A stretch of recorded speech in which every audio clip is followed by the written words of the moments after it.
அஸ்ஸலாமு அலைக்கும் வரஹ்மத்துல்லாஹி வபரகாத்து.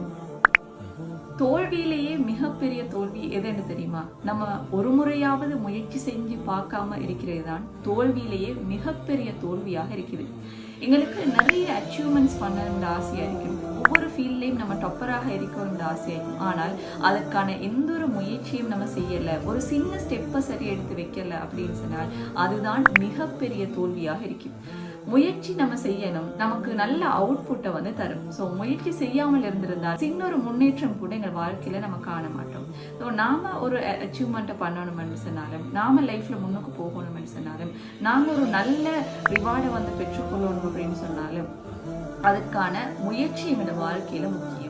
அல்லாஹு தாலா 53வது அத்தியாயம் 39வது வசனத்துல சொல்றான், மனிதர்கள் அவங்க முயற்சி செய்ததற்கான பலனை தான் அவங்க பெற்றுக்கொள்வாங்க.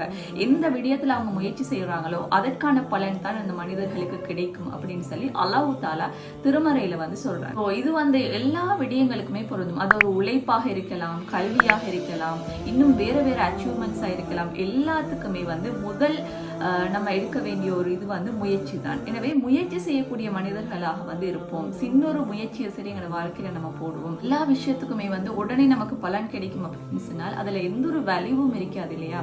ஸோ நம்ம அதை உணர்ந்து கொள்ள கூட மாட்டோம். எல்லாமே நம்ம கேட்டோன்னே எல்லாமே கிடைக்குது, நம்ம கேட்டோன்னே எல்லாமே வருதுன்னு சொன்னால் அதோட வேல்யூ எங்களுக்கு பெரிய அளவுல விளங்காது. ஆனால் நாங்க சின்னதா ஒரு விஷயத்த செஞ்சு அதோட அச்சீவ்மெண்ட்ஸ் நம்ம பெருசா காணும் போதும் நாங்க அவ்வளோ நாள் செஞ்சதுக்கான பலன் தான் இதுன்னு சொல்லி எண்ணில் அடங்காத சந்தோஷம் வந்து எங்களோட வாழ்க்கையில வரும்.